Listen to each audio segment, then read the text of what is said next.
Okay, deep breath. Thank you.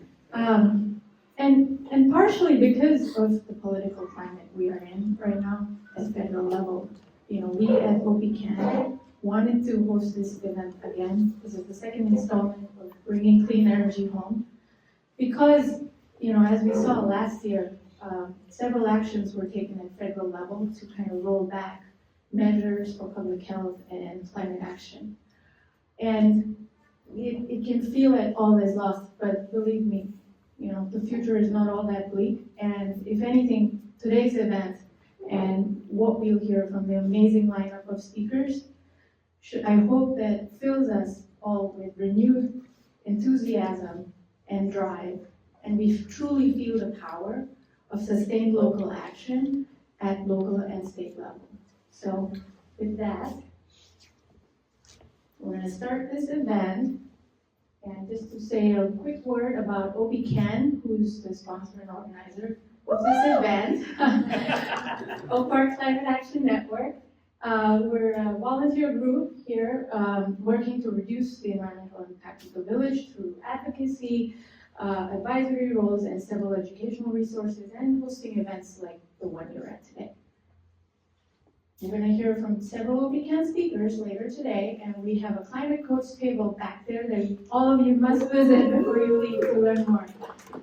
With that, I'm going to hand it over to Cam. Oh, very quickly, sorry, I'm getting ahead of myself. A very quick rundown of the show, just a quick preview. After you hear from Cam, we're going to do quick remarks from our respective electeds. We're going to hear about the national context about this forum from our OPCAN members. We're going to learn about exciting things happening at state level from Jen Walling and Sarah Moskowitz. We're going to hear about local actions here in our own village from Lindsey, Roland, and Robinet, and Vicky. And then last but not least, we're going to end with some Q&As and some table intros at the back. And please stick around for the raffle at the end. I'm going to hand it over to Pam here.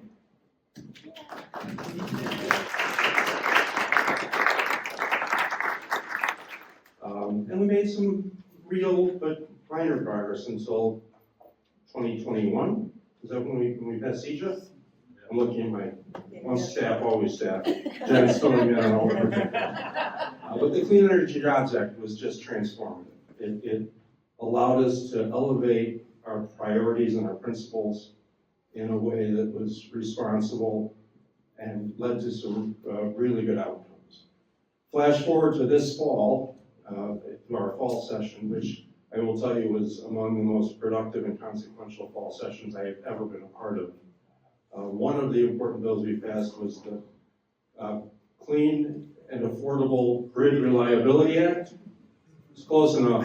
SERJA, we really have to work on our acronyms. But I think of SERJA as the pragmatic sibling of CEJA.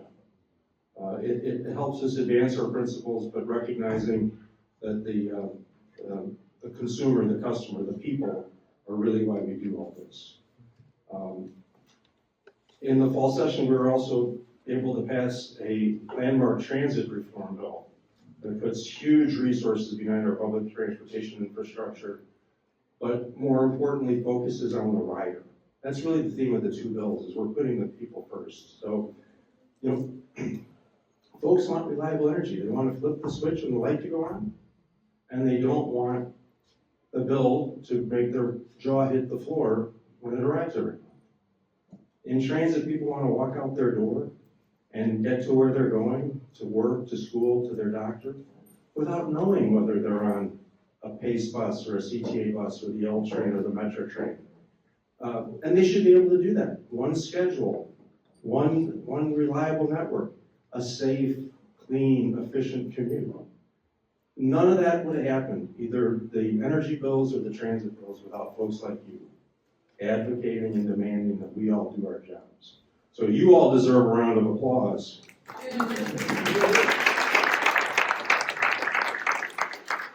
I, for one, appreciate you all holding our feet to the fire. It makes my job easier when I can go to my colleagues in the Senate and say, the folks back home really want us to do this.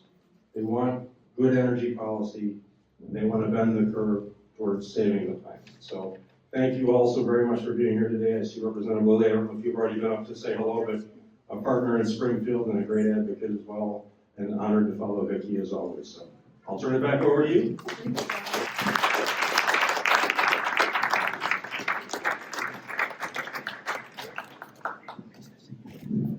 Representative Lilly, we're so pleased you're here. Representative Camille Lilly. She was able to be with us last year, and we are glad to have you back.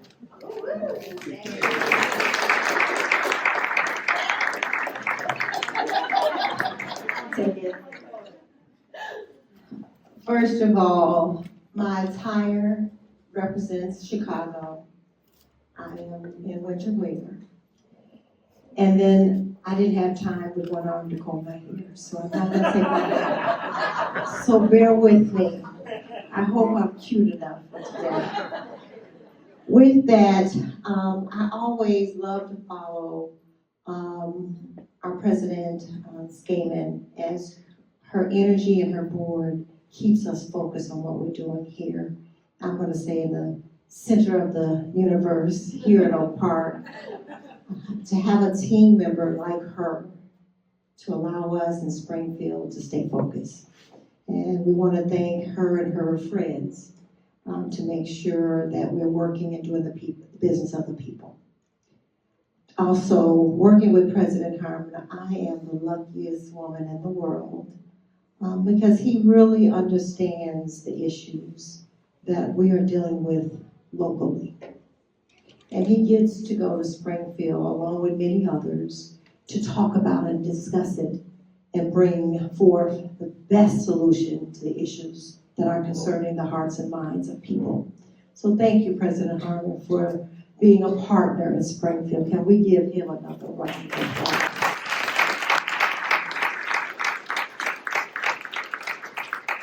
And as you all know, it takes the Senate and the House working with the executive branch to make things happen. So as your representative here in Illinois, in 78th District, I just want to thank you for having me speak briefly this opportunity to talk about a key pillar for a sustainable future, which is clean energy. It is important that we continue to discuss this issue as a community. Our mission is clear. We must strengthen the economy, supporting healthier communities, and creating quality jobs for all. Investing in clean energy allows us to advance all three. Clean energy is the future. The commitment, yes, go give a round of applause for that.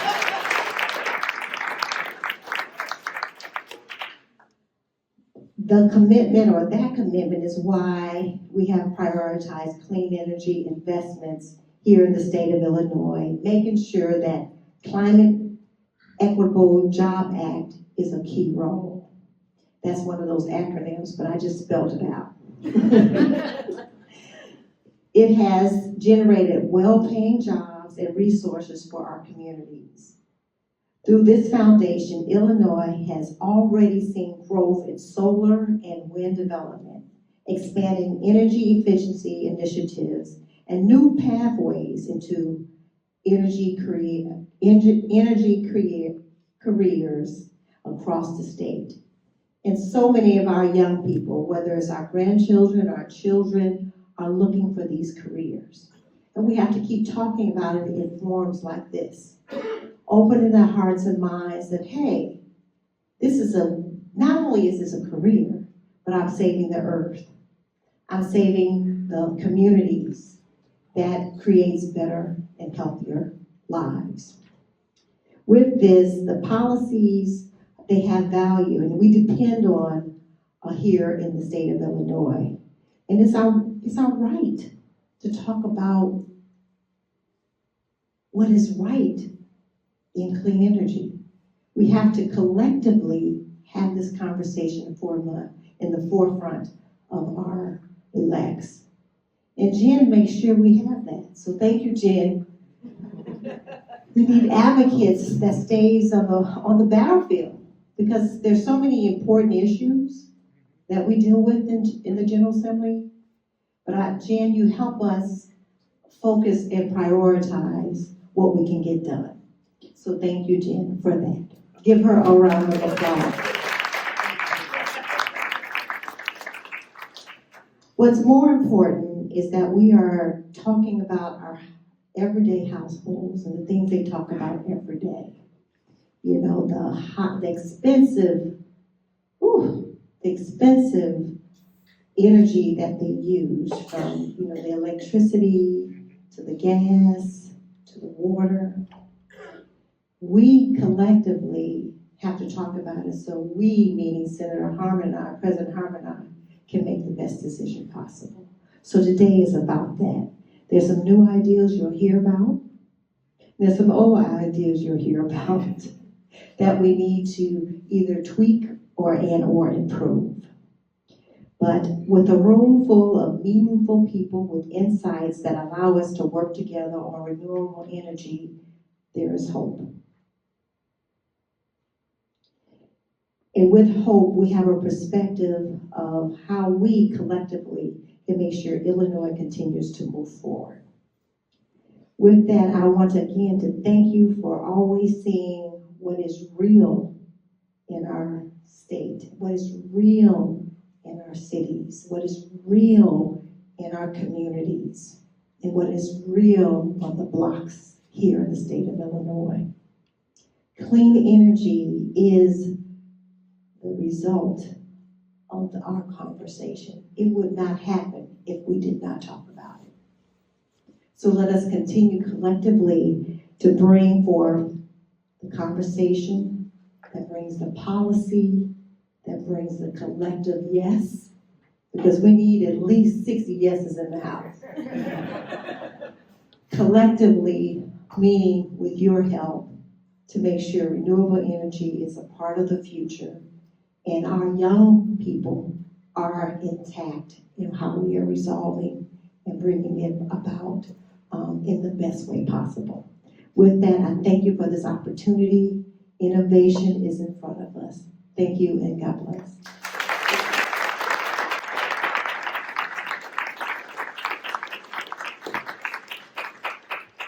One more round of applause for all our elected officials. Thank you.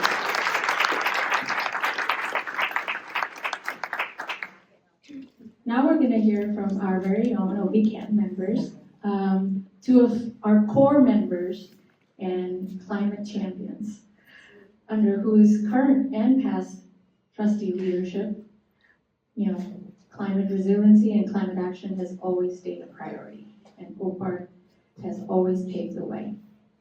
So we're going to first hear from Derek, who wears several hats. He's an entrepreneur. He's a co-founder of Chai Hack Night. He also was the co-founder and runs the Data Made. And if that's not enough, he's also the current trustee.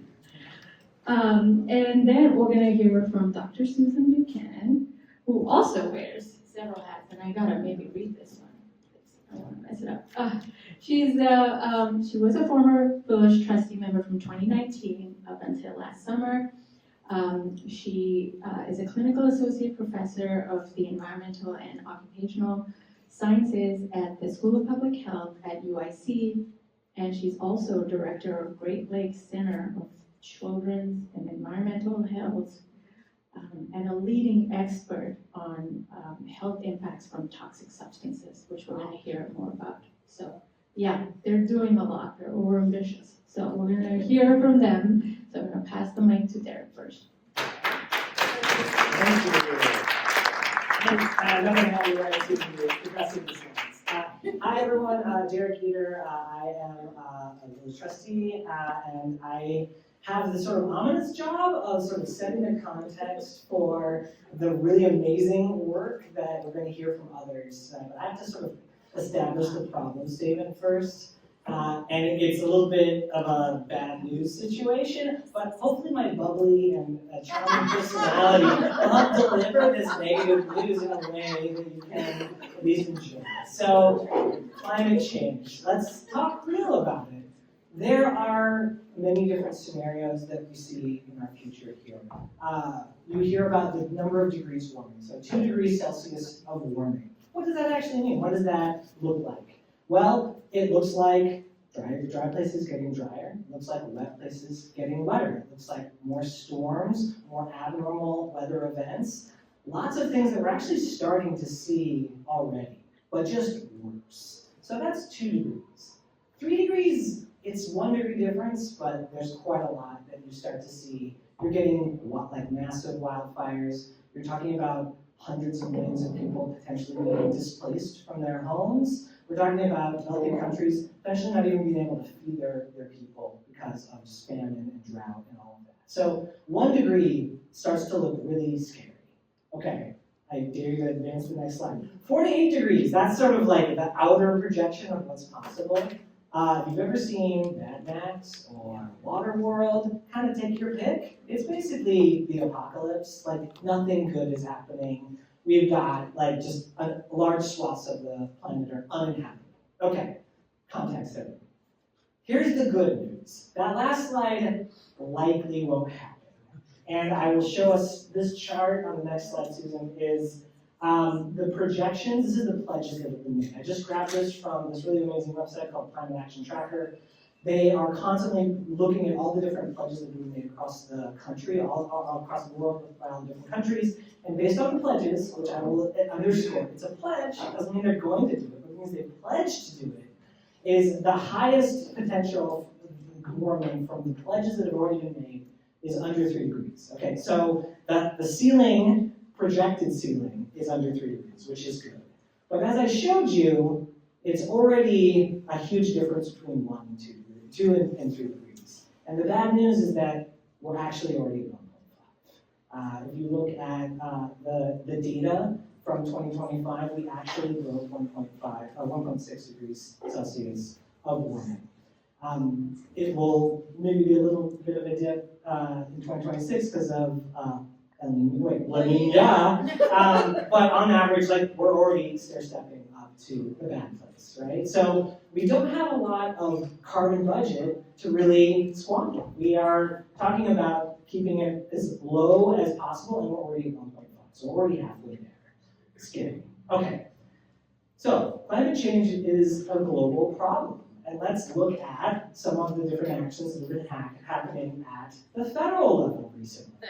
I told you it was a little bit bad. Okay, so you maybe remember in the summer, Congress passed a budget, the One Big Beautiful Bill. It essentially undid all of the Inflation Reduction Act funding, billions of dollars spent on the energy transition has been canceled. We're talking about just in the last year, we increased our carbon emissions by 2.4%. The Trump administration is also trying to claw back all kinds of money, $8 billion from states that are already slated for spending on energy projects. And we've also recently left some critical UN bodies that are all about the partnership about tackling climate change.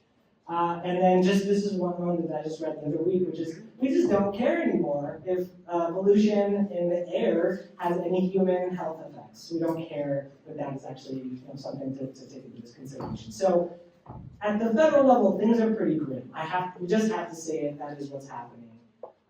That's why state action is so important. It's why when you hear from some of the presenters tonight, there is a lot of cause for optimism, as Pari mentioned earlier. There is a lot that can be done at the state level and is being done. Also, at the village level, there's a lot of local action that is being done and can be done. If you look at just Oak Park's contribution to climate change, 70% of our emissions come from our buildings. So not this building, this is a net zero building we're in, but our homes, our businesses. That's about 72% of all the emissions that are coming from the village. We need to turn that into zero emissions by 2050. That's still the pledge. And we're also already seeing a lot of really, as I mentioned, extreme weather events that are happening. We have extreme heat, droughts, wildfire. And did you know we're in a polar vortex situation right now? It's happening right now. These are going to happen more and more frequently as climate change continues to get worse. Okay, so that is the negative stuff. But you're here, and your action matters. I appreciate everyone for being here at this event, And hopefully, you will get some takeaways from this event where you can actually take personal action or join campaigns or other organizations that are already doing this amazing work at the local and state level, because really that's where a lot of the momentum, and also it's always been the case. That's not just because we happen to have a particular president right now. The states and local municipalities have always been the engines of innovation when it comes to policy. The federal government always is the last to follow along. So we're the ones leading the way, we always have been. So with that, I will turn it over to Dr. Susan Buchanan to talk a little bit about the health impacts of climate.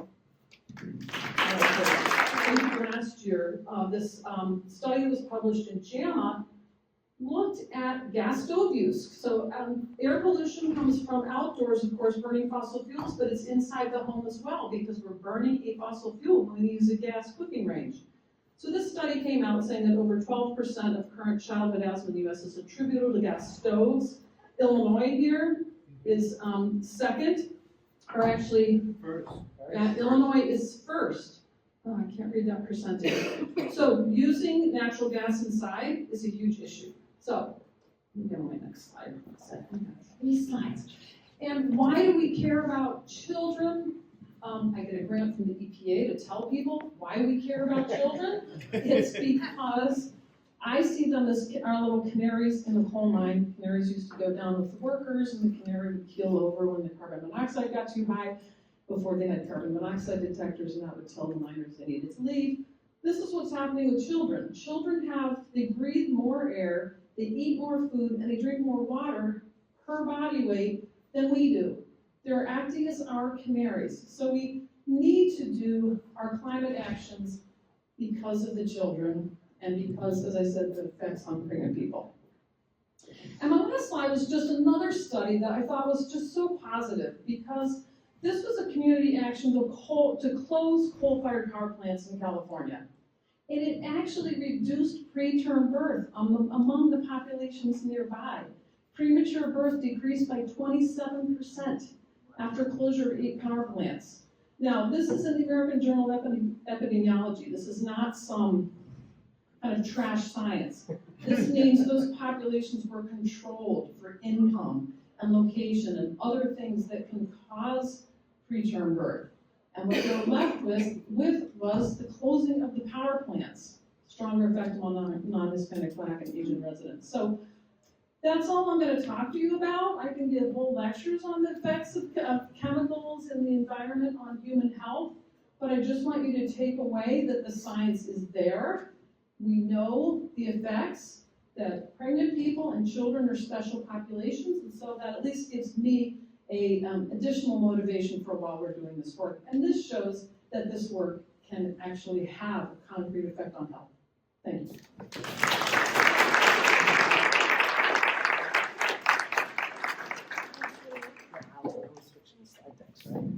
Thank you, Susan. 3 slides, a lot of really important information.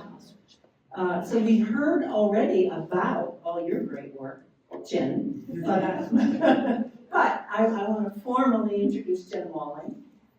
Jen is the CEO for the Illinois Environmental Council, and she has been since 2011. She is the one who, with her staff, drafts, negotiates, lobbies, and has passed hundreds of bills in Springfield that have to do with environmental regulation and change, environmental change. She's absolutely critical. And she oversees now the strategic direction of the entire organization, and I would say also the environmental community and things that we are going to focus on. So we are really lucky to have her here tonight. And what she's going to talk about is what we've done at the state level. You heard about it alluded to by President Harmon, but I want you to hear the specifics of what was just passed in the most recent legislative session. So we're really lucky to have you, Jen. Thank you.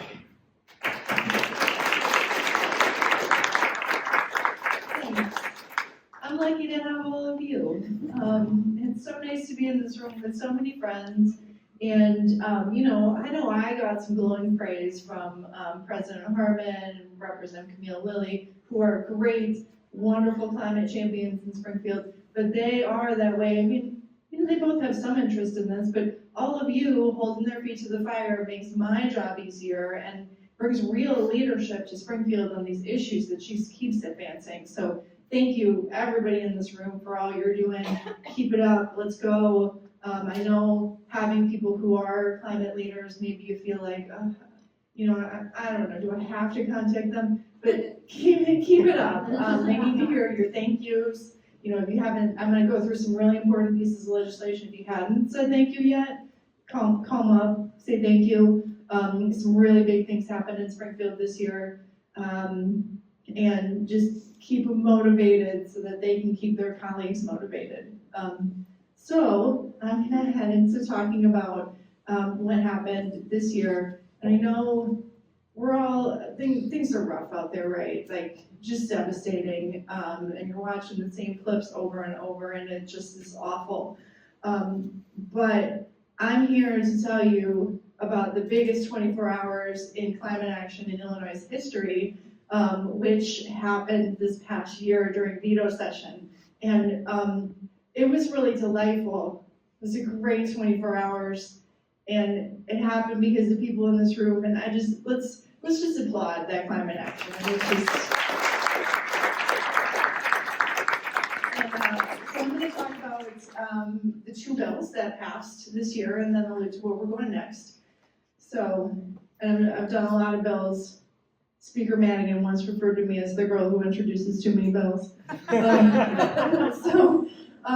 We've been around for 50 years, the Illinois Environmental Council. We're a coalition organization. Many groups in the room here are part of our coalition, part of our board of directors, including the wonderful Sarah Moskowitz, who's on our board of directors. We've been working, and we're a coalition, so we're taking into account the whole environmental community, the resources, and everything that people are bringing to the table to get the best results. And we work in 6 issue areas. Tonight we're going to mostly focus on energy and transportation. Let's go to the next one. Let's skip this one. And we have over 100 different affiliate members that you can check out on our website that have a different, it could be international groups or local organizations that are part of our community council. So let's get to the meat here. In 2021, we talked about the Climate Equitable Jobs Act, which was at the time the boldest and most equitable climate bill passed in the nation. We had some really great goals that were headed out of that, especially some really great equity goals and workforce development. That bill has been moving forward, and you see the results. Hopefully you see it here. I see it when I go all over the state, and I'm like, oh, there's some more solar panels. When I first started in this, it was like, oh, we had that like one wind turbine in Pawpaw, Illinois, and now they are everywhere. And, we're getting more and more solar panels everywhere we go. And so, really exciting. But of course, that progress has been threatened by the roadblocks of the Inflation Reduction Act at the federal level. And even more so, I'm going to end this with talking a little bit about data centers, but our affordability has been threatened, not because of renewable energy, but because of big load users, big tech that wants to use more and more energy. So the Clean and Reliable Grid Affordability Act, I know that's a mouthful, we really should have been the SURGE Act, I think is what we were getting at, and so it's SURGE, just another ugly acronym, but for a really great bill. We were really excited about all of the different pieces of this piece of legislation that move forward renewable energy more quickly. There are things that get through local siting and permitting. There's pieces on battery storage, so it's 3 gigawatts of battery storage by 2030, and then the possibility to do more. And battery storage is so important for saving consumers money and making our renewable energy more reliable and more available to be used. So that part really exciting.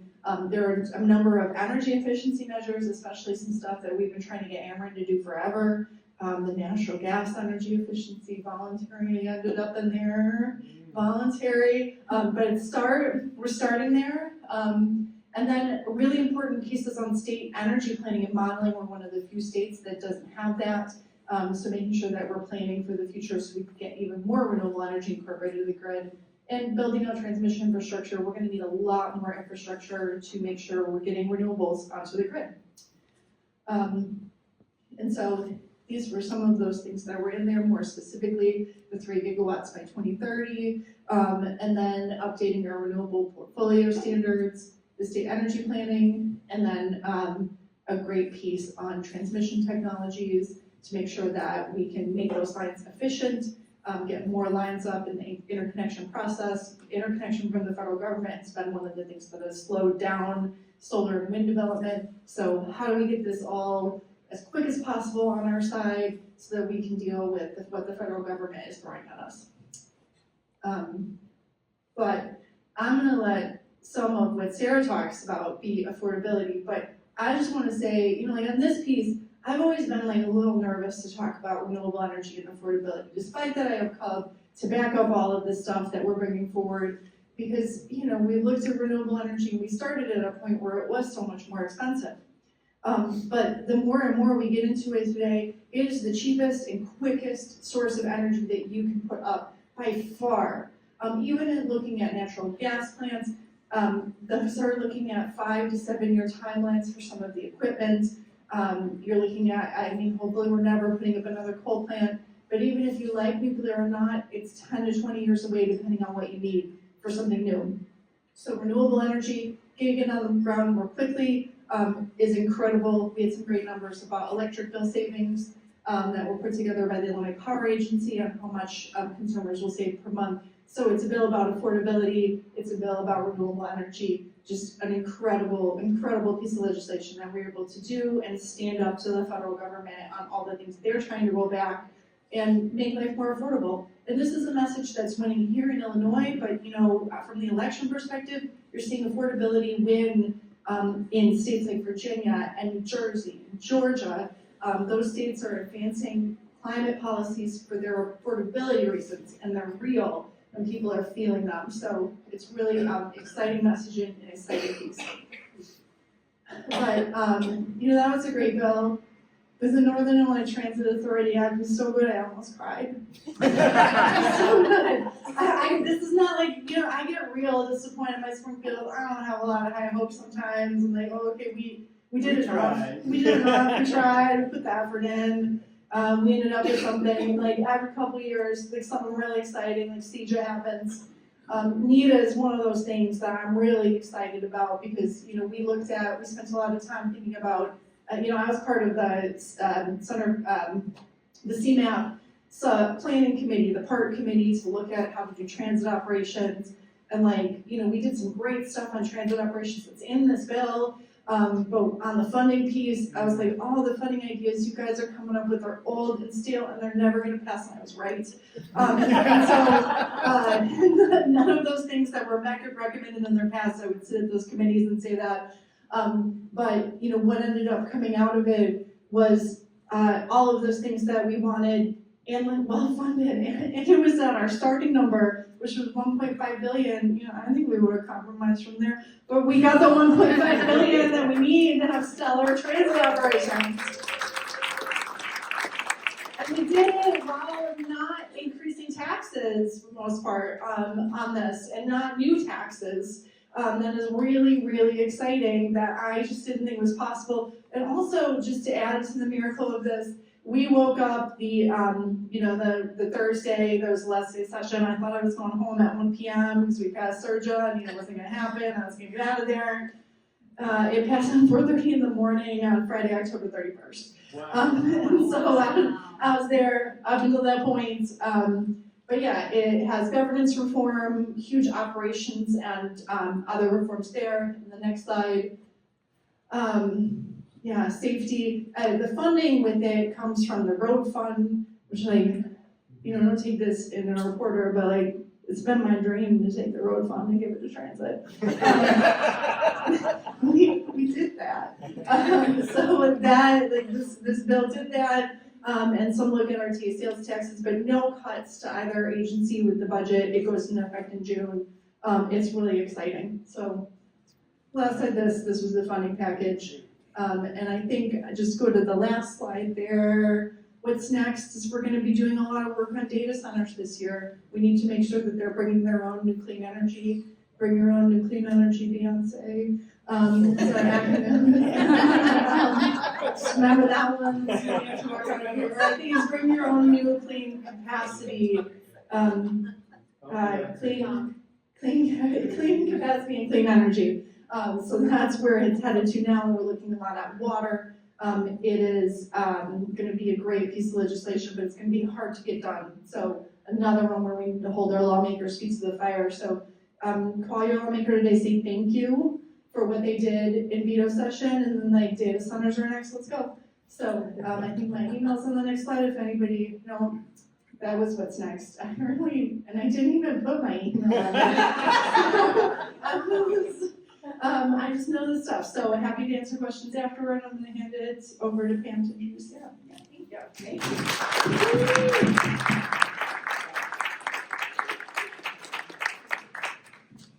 So, in addition to the work of the Illinois Environmental Council, all of us rely heavily on the Citizens Utility Board. I know I do. They are a statewide group.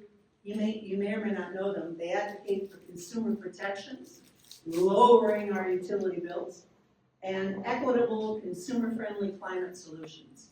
And they advocate for these in Springfield. And Sarah Moskowitz, who has been with them since 2000, she's been in a lot of different roles there. But in 2023, she took on the role of executive director of CUP. So we want to hear from her about their work and what they've done to help us with the affordability crisis.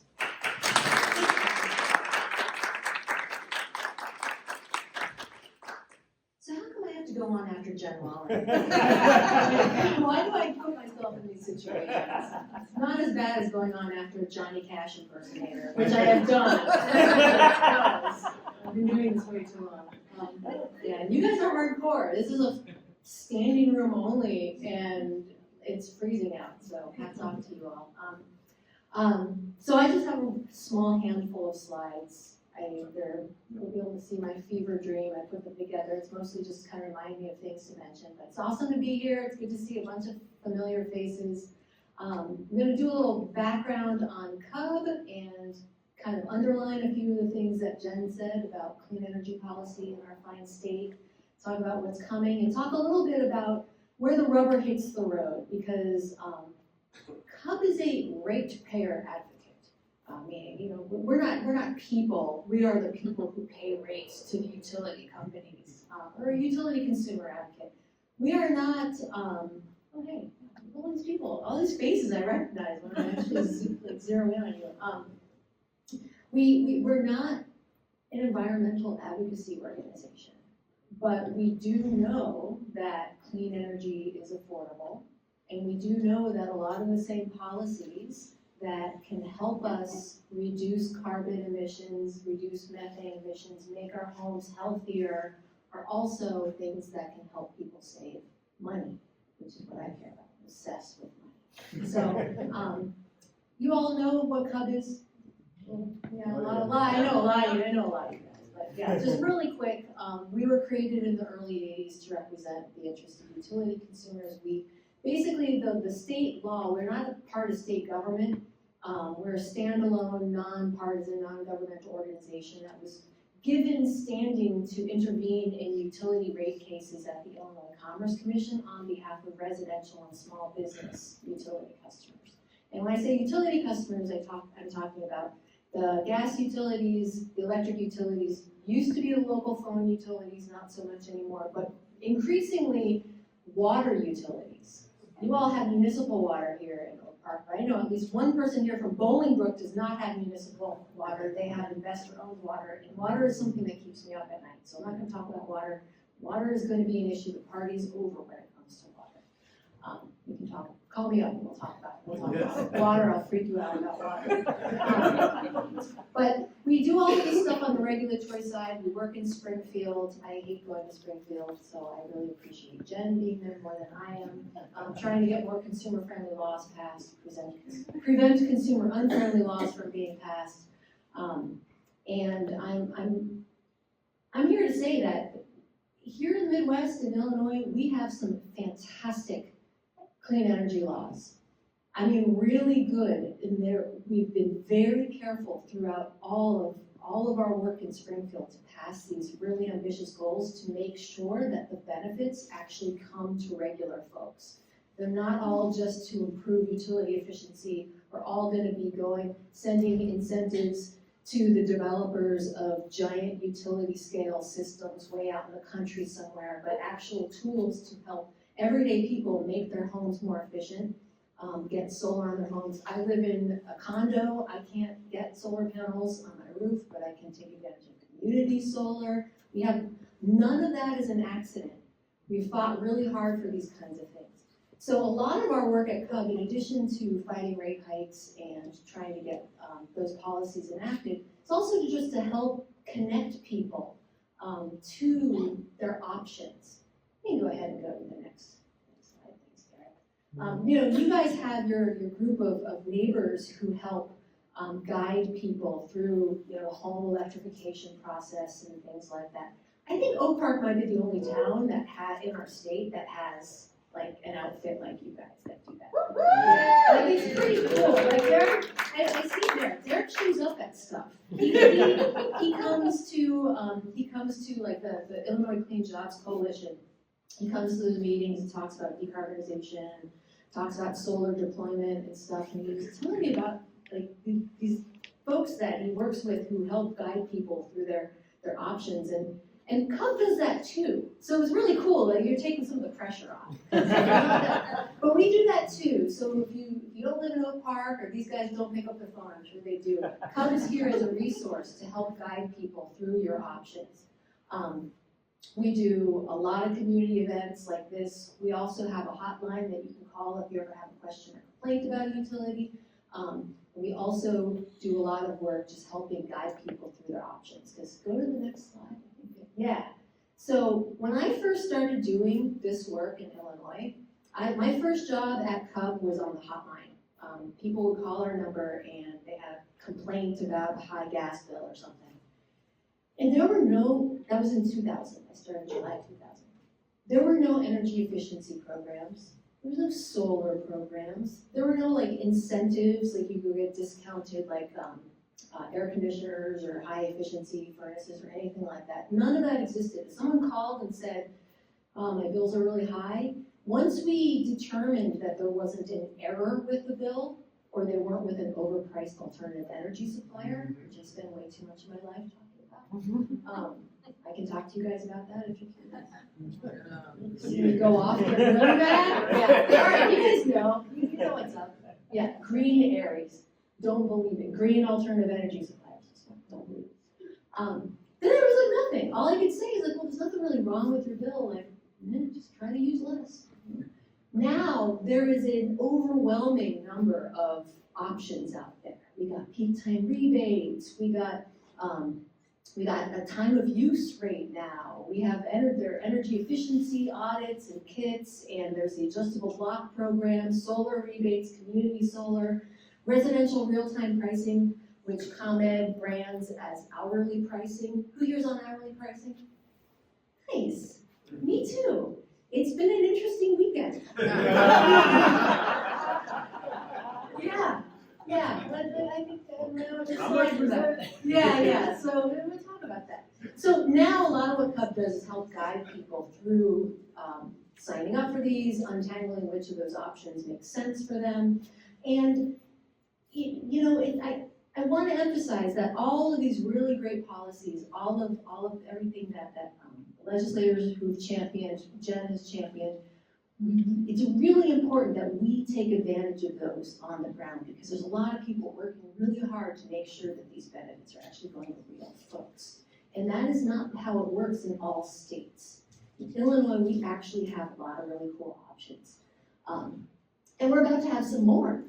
So these two hexagons here, virtual power plants and battery storage rebates, this is coming thanks to SERJA, thanks to that legislation that passed in the fall.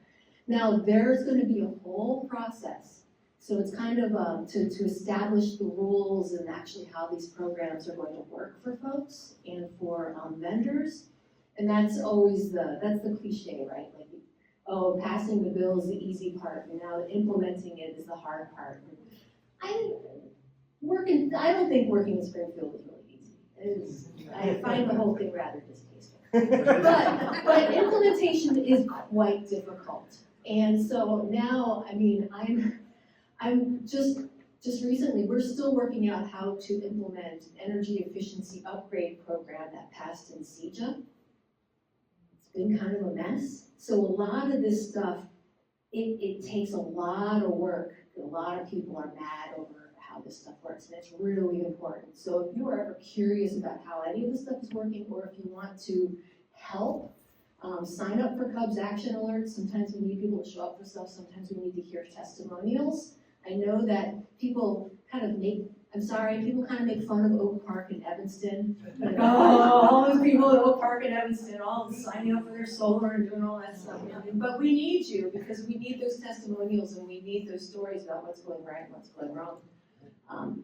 It'd be actually at Cub, mostly what I hear about is what's going wrong. So if you want to call me and tell me what's going right, I would love to hear it. Or suggestions? Yeah, or suggestions. I mean, seriously, and I think, I mentioned that Cub runs this hotline where we help people who are having issues. And that's a lot of what keeps us relevant. And actually, a lot of the people at Cub who are answering the phones there are the same people who are then working at the ICC workshops or participating in Illinois Power Agency like hammering out the rules that apply to like the vendors and the adjustable block program and stuff. And so there's 0 degrees of separation really between kind of people who are dealing with the public and people who are telling the policymakers, telling the regulators what's happening out there. And so I hope that for those of you who know about Cub, just remember that we're here, we answer the phone, we're very proud of that. You might have to leave a message, but we'll get back to you, email us. And that's really helping us know what's going on out here. So battery storage rebates, more to come on that. Virtual power plants, more to come on that. Oh no, I'm red already. Oh gosh, I'm gonna get the, see, I told you I can ramble. So let's get through really quick. Meanwhile, utilities are trying to raise our rates. NICOR gas is back. Those of you who have electrified don't need to worry about this, but those of us who haven't been able to, this is an ongoing thing. So just more to come on this. This is gonna last most of the year. If you're mad at NICOR, you wanna come out to some rallies talking about how you can't afford to pay them any more money, we will activate you for that. But basically, they just got approved for a pretty big rate hike just a couple of months ago, and they're back again this year. People's Gas in Chicago is back again this year. We're not sure about Ameren downstate, but I wouldn't be surprised. Next slide. I'm purple now. ComEd is back too. All right, and again, we know that the utilities need to keep their systems operational and safe, but the way that our utilities make their money is by spending money. So when they spend money on capital projects, they're able to earn a rate of return on that that's allowed by the Illinois Commerce Commission. And what that does is it gives them an incentive to spend a lot more money on stuff. We call it gold plating. So the more money they can spend on stuff, the more of a profit they can make. So that's why we're here in these rate cases, because they're just doing what business is going to do. Next slide. I promise. I'm almost done here. There's more pain to come when it comes to affordability on gas and on electric. Part of why I'm so excited about the passage of SERJA is its emphasis on things like virtual power plants and battery storage as a way to solve for affordability. Because if we can't crush the energy demand curve, we are in for a whole lot of pain. And when I'm talking about the energy demand curve, basically I'm talking about, there are periods when there are peaks in energy demand, right, across the whole system. And those peaks are what's expensive. They are also what's unhealthy. They're also what causes climate change. Those peaks are when A lot of the fossil power plants that sit around idle most of the year will kick on and start polluting, and they start meeting those energy needs at those peak times. And those are expensive, those are bad for us, those are bad for the environment. So programs like virtual power plants, battery storage, things that allow us to curb our usage, not just all the time, but at those peak times, are super important. And this is a chart from yesterday for hourly pricing. It was bonkers. If you were on hourly pricing and you charged your EV in the middle of the day, you would have gotten paid to do it. That is very strange. And this is because of the weather. This is because of data centers. This is probably because we had some fossil fuel power generators trip off because it was too cold. But we're not gonna know that till later. So I will, yeah, I'm gonna stop there, but this is a thing too, that there's a lot we can do at the state level to push back against what's happening, like Jen said, at the federal level and also on the wholesale market level.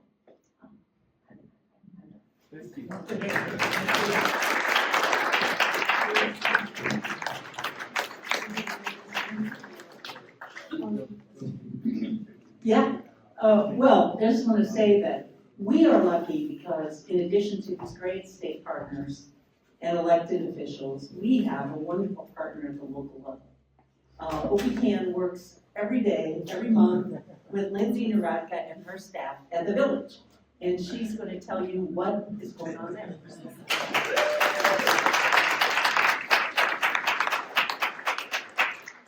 Thank you so much. For those of you who don't know me, I'm Lindsey Roland Nieratka, the Chief Sustainability Officer for the village. It is a great honor to be here tonight with this incredible lineup of speakers, and thank you very much for the work at the state level and the advocacy for the ratepayers in our village. And thank you to OPCAN, who has been an incredible partner, a huge advocate for the work that we're trying to do, and we couldn't do it without you all, so thank you so much. So it's a great honor to be here at this event. It's a great honor for me personally to be in this village. I moved my entire family here for this job from Florida, and on days like this, people like to ask me if I miss Florida, and not really. Next slide, please. So President Stephen already mentioned the Climate Ready Oak Park plan. I assume most of you in the room are relatively familiar with this. But this, the resolution that adopted the plan also declared a climate crisis and also committed the village to a list of goals, all of which are fairly ambitious, including our 60% greenhouse gas emission reduction by 2030 and net zero by 2050 goal, and another one I'll talk about a little bit, which is our 30% green infrastructure and biodiversity goal as well. Next slide. So on our greenhouse gas emissions, we're moving in the right direction. We're not quite doing it fast enough. And so we know we need to focus efforts on the places with the highest emissions, which are, of course, as was already mentioned, our buildings. So next slide. So I'm going to go through some of the things that we're doing here at the village, and in particular focus on some of the programs that we have that help our residents and our larger building owners to take advantage of many of the things that are happening at the state and to help us move this transition forward. So you already heard about our electrification ordinance. I also want to highlight that Oak Park is always updating their energy codes to be the newest, highest, best codes. So the buildings built this year are always going to be more efficient than the buildings built a couple years ago.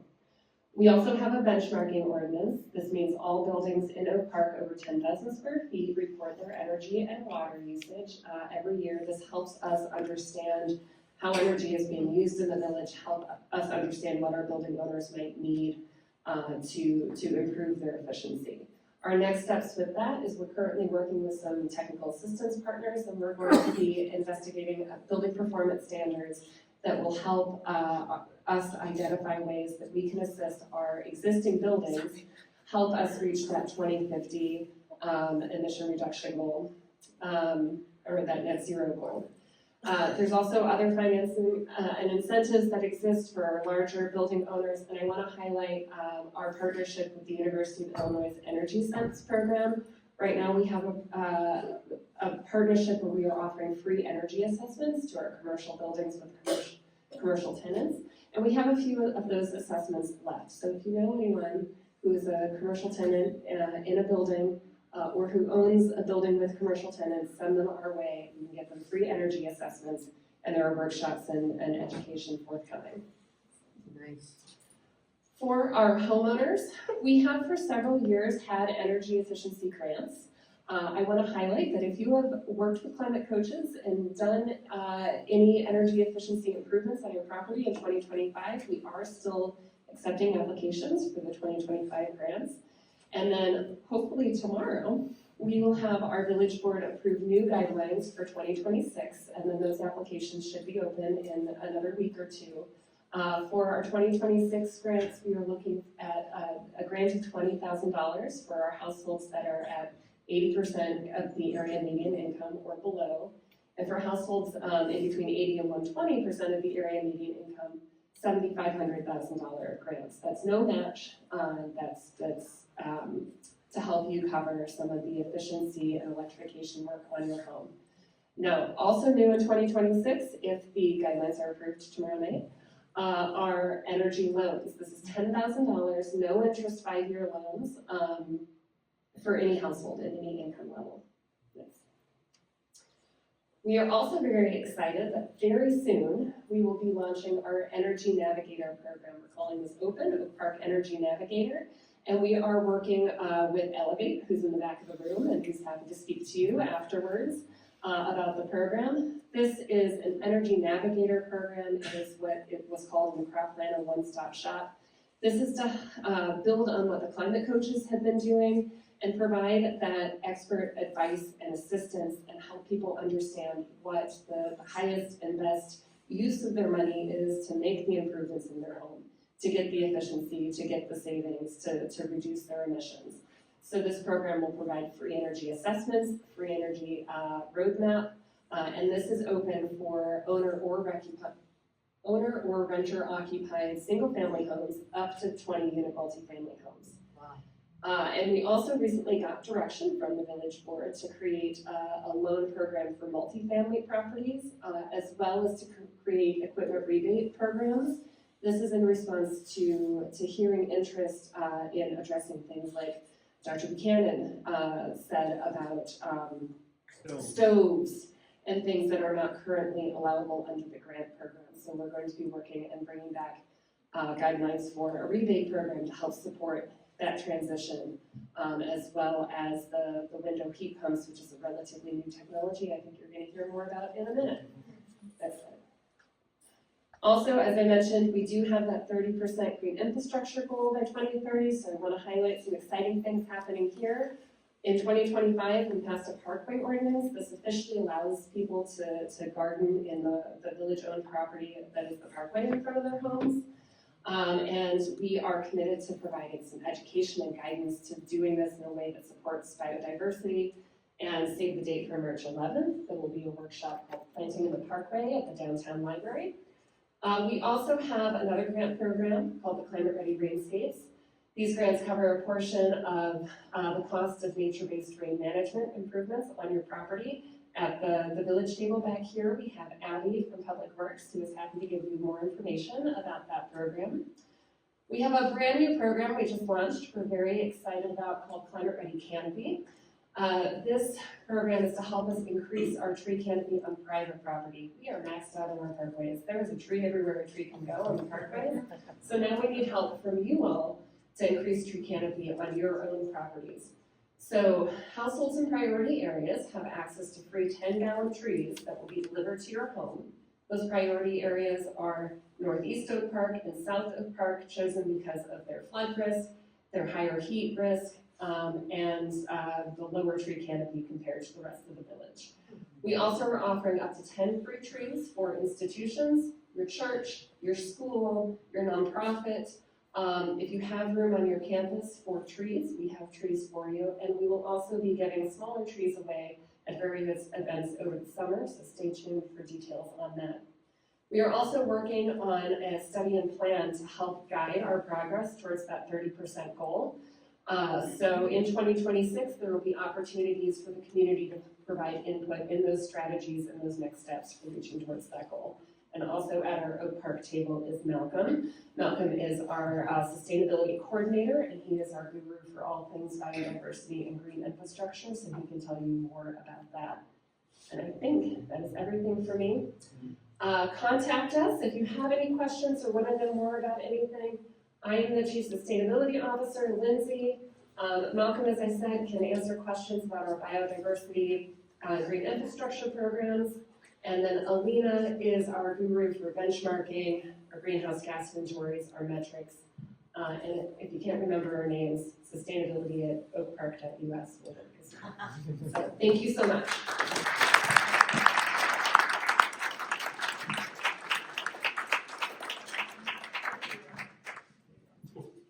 Wow.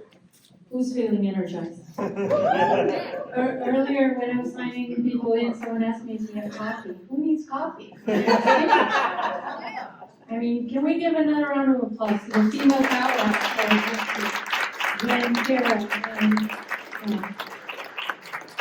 our Chief Sustainability Officer. Okay, I know we've patiently been waiting. We have one more speaker before we get to a Q&A.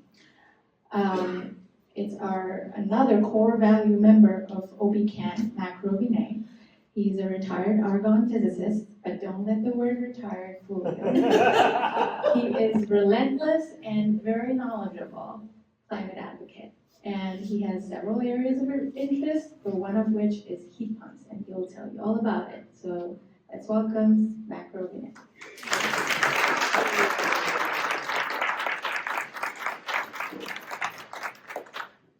Thank you, Karen.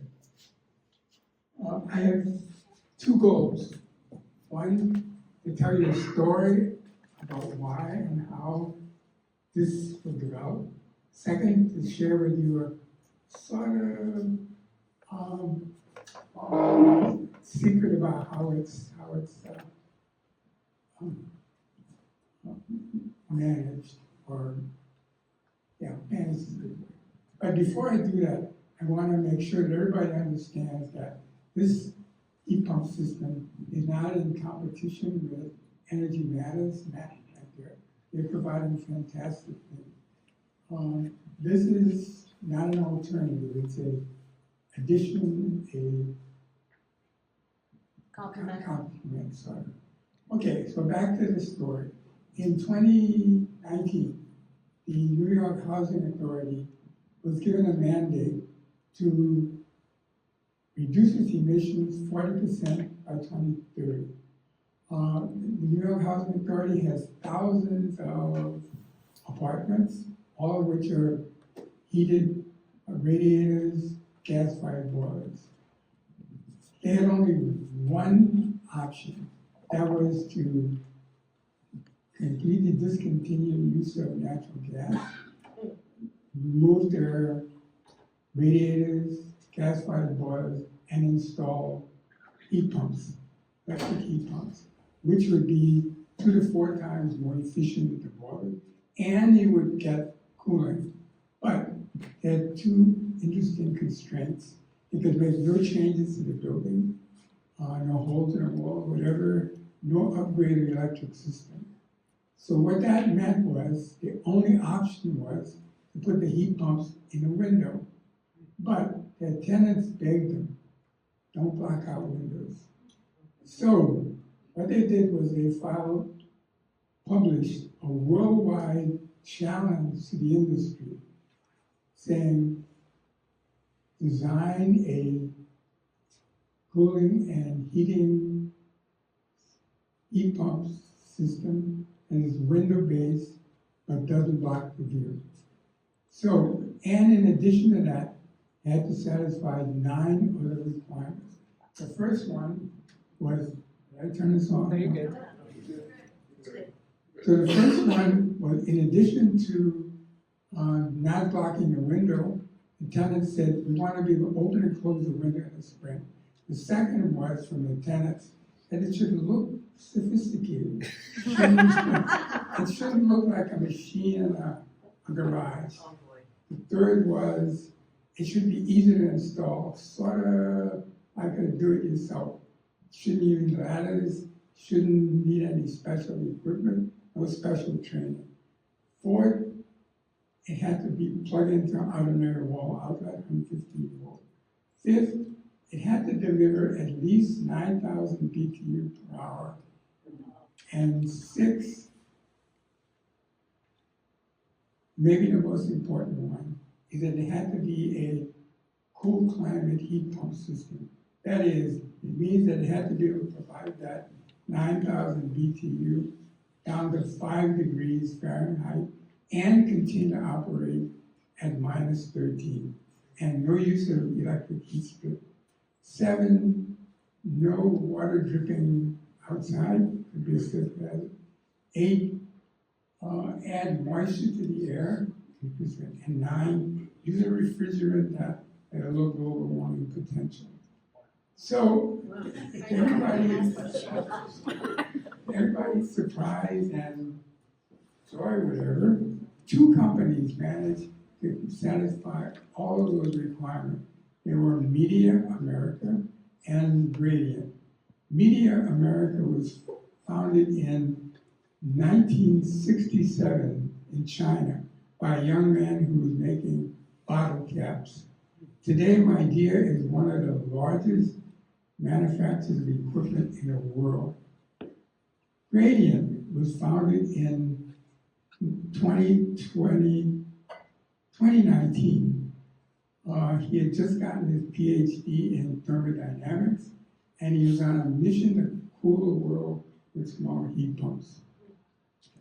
So, because there were 2 winners, the Housing Authority decided to give a combined contract for 30,000 units.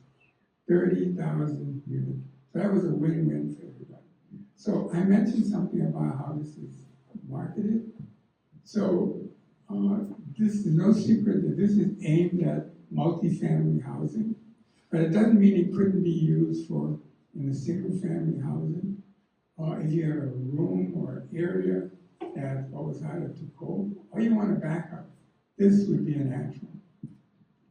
So as of today, the New York Housing Authority is on track to meet its goal and to improve the lives of thousands of families, all because it's switching to heat pumps.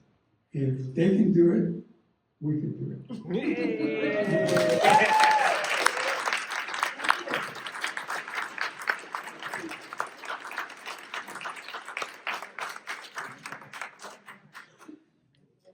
So thank you to all our speakers. We're going to move to our Q&A round.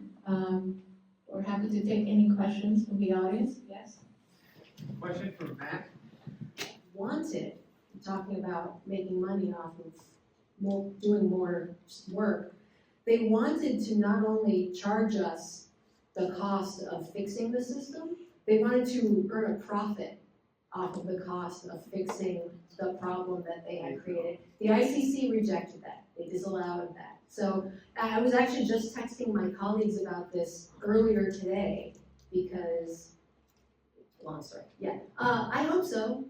We're still digging into the giant multi-year grid plan that they just filed, and we're looking to see if they're trying to sneak in more of those costs to fix their billing system. But it's changing any kind of utility billing system it never goes smoothly. There's always problems, but this is the worst I've ever seen in the decades. So I don't know. I hope so. Because it's particularly bad. They didn't test it for people who had community solar before they rolled it out. Yeah. Thank you.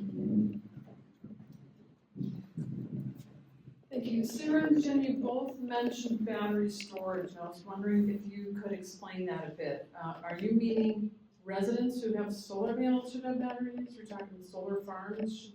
No, okay, I don't know what you're talking about. Yes. Just yes. Okay, so what this program does is, so in Illinois, there's a program where the state, this is very care funded, we keep an eye on it. The state provides incentives for people and businesses to invest in like solar generation, right? Essentially what Surja does is it sets up a program that does the same thing for battery storage. And so it will be for large scale battery storage, will also be for small scale battery storage. Residential? Yes, residential, yes. So that's all. Follow-up? Another question in the back?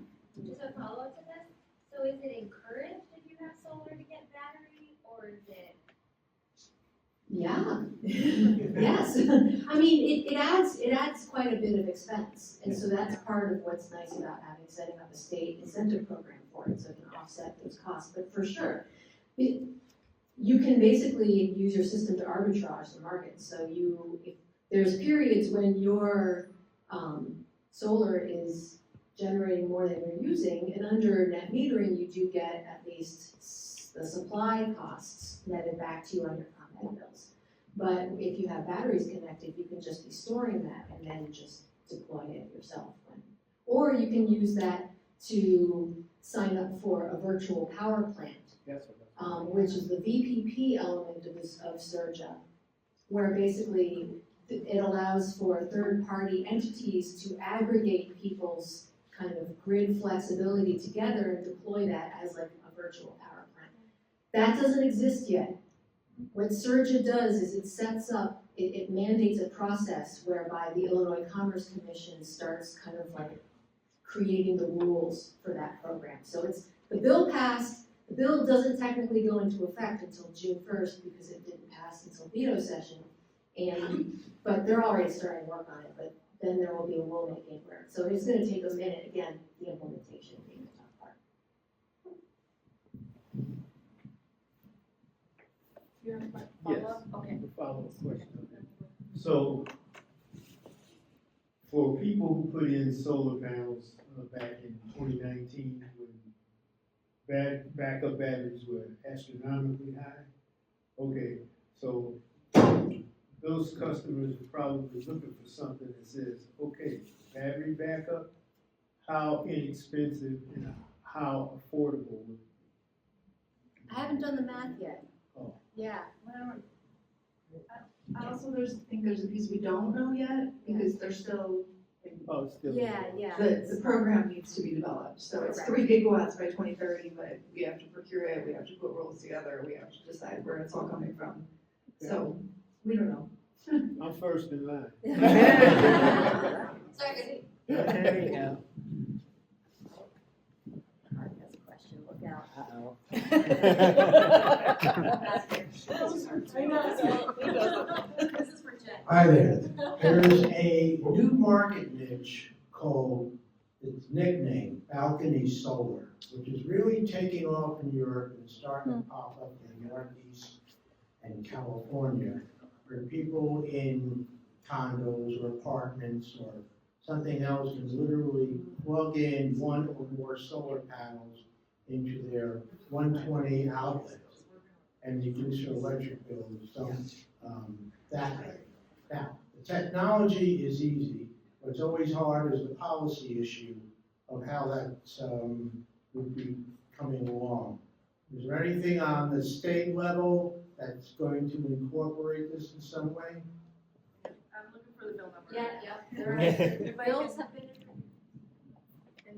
And, Bright Saber has been really fantastic about talking to every lawmaker about introducing the bill. So there's about 5 of them that will be put in. But the one that we will be supporting and moving forward will be a bill that Dan didn't show up now because I think we already put it in, and there is a bill number. I'm looking on the website because I don't remember all the bill numbers. But yes, it is plug-in solar. We actually did, we just did a call with, the first state to do it was Utah, and we did a call with Rep. Ray Ward, who is the sponsor in Utah, and just talked about all the challenges there. I mean, I think it's gonna be fine, and we're gonna get it done, especially part of the piece is about certifying the plug-in solar from Underwriters Laboratory, and they're here. But I think the interesting piece is labor is a bigger deal here than it is in Utah. And so I just don't know how that's gonna come down. But it is House Bill 4524, if you wanna rate your lawmakers. Also, don't ask any new lawmakers to introduce the bill, because they already have. So several lawmakers have, and we will be working with Rep. Dandich to move that forward, House Bill 4524. Very good.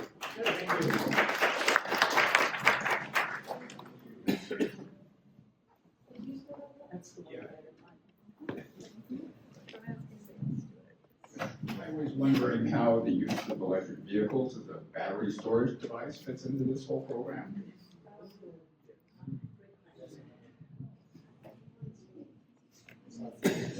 Again, probably, I mean, if the question is about use of vehicle battery storage for the new Surja programs. Yes. That's gonna be worked out, I think. I think it's just, no reason not to, it's just a matter of how the program looks and what kinds of aggregators, what kind of battery storage the aggregators are gonna go after. Yeah, they're making more vehicles with that capability of, storage, with vehicle storage. It makes sense, yeah, I mean, if we all have this battery storage like in our garages, right?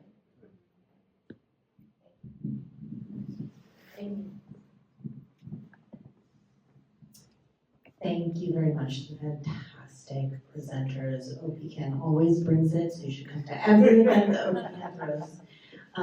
I may have been asked to ask whether someone can put a little bit more structure around what we saw on the signs in the back, which is no immunity for fossil fuels. What is that about? What does it mean at the state level, and where is it going? Yeah, okay. You want to do it and then maybe? Yeah, you can me. Well, I'm speaking on behalf of Laura Dirks from OPCAN, who can't be here, she's out of state. There are, as you will hear soon, there are lots of bills being introduced to make fossil fuel companies more accountable, such as climate super funds that cause them to pay into a fund. Those bills have been passed in New York and Vermont, for example. There are several others I won't mention. And there are lawsuits that have been taken out against the industry in multiple states, including and cities. And Chicago, we were successful in getting Chicago to take out a lawsuit against the industry. So all those are pending. Well, what this means, this no immunity for big oil, and there are postcards in the back that you can grab. It means that what we're trying to do is stop the industry from working its magic with the Trump administration and Congress, where they would get total, absolute immunity from all lawsuits and all laws that are trying to hold them accountable for the damages they've caused. So all the work that's been done on these bills and will be done, all the work on the lawsuits that are underway will be null and void if they get total immunity. So even though it's not a bill, it's not something you can call your congressman about and say, don't let this bill pass. What they're probably gonna do is slip the big oil will slip the amendment into some other federal bill that is a budget bill, whatever. It'll be slipped in, and what we need to do is get our federal and state legislators not let that happen, to vote against it. And that means a lot of work for those of us in Illinois and other states where we want to stop it. So it is a serious issue, but it's not being given much attention, and that's because the industry knows how to do it without having anybody know about it. So we want to make sure you know about it. And where are the postcards? Oh, they're in the back at the OPCAN table. Thank you.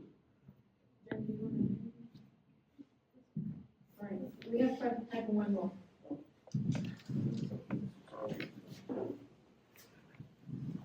I've got a two-part question, but very fast. I currently get a special heating distribution rate on my ComEd bill for all electric heat. My two-part question is that changing? Thank you to Cub for helping me get that rate. And is there any possibility of getting a heat pump, a cold climate heat pump rate, or a hybrid heat pump rate anytime soon so that we can pay less for our electricity in the wintertime? Define anytime soon.